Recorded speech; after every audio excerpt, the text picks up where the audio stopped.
Hi, I'm Dr. Carrie Ward with Rice Physical Therapy, and today we're going to talk about Achilles tendinopathy.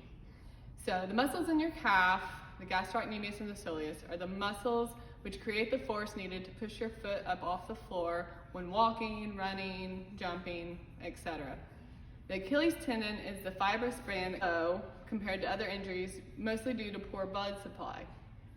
The activities such as ice, heat, massage, and gentle stretching can help promote the blood flow. And in order to reverse the degenerative aspect of Achilles tendinopathy, you need to include some loading and strengthening of the tendon. So some things you can do at home. First is relative rest, especially from high impact or repetitive activities. So you might just want to try switching to a lower impact exercise during this time while you're feeling the pain. Second is you want to make sure you're always wearing good shoes with or inserts with good arch support and shock absorption. The next one is maybe doing some self-massage. So first to the tendon and the calf. So if you have a foam roller or a ball or anything that you could kind of just roll underneath the calf down through the tendon, you could use it that way.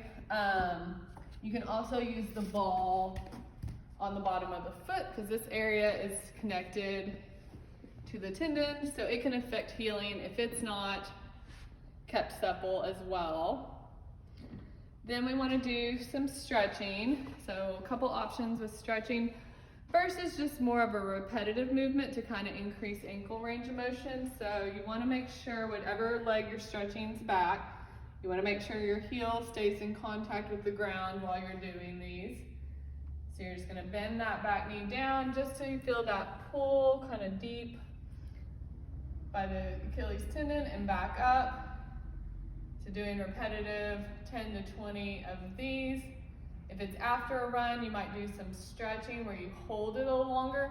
And so this is getting that soleus muscle, especially with that back knee bent, that a lot of us tend to neglect. To stretch just the calf, the gastroc, you can leave that back knee straight. You can always use the wall, other options, any sort of calf stretching like that, but you want to make sure you're getting that soleus muscle especially. Then we also want to work on some strengthening once the pain has started to subside enough. And so we want to start doing this eccentrically. So that means you're going to load the tendon while it's lengthened, and this will help adaptation of the tissue.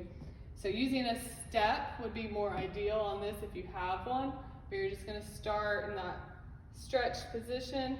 You're going to come up on your toes, then a slow lower down into that lengthened position. So working through this range of motion and that control is going to help the calves get stronger and help that tendon adapt to loading. So hopefully using some of these tools and tips will help speed recovery and get you back to doing the things you want to do pain-free quicker.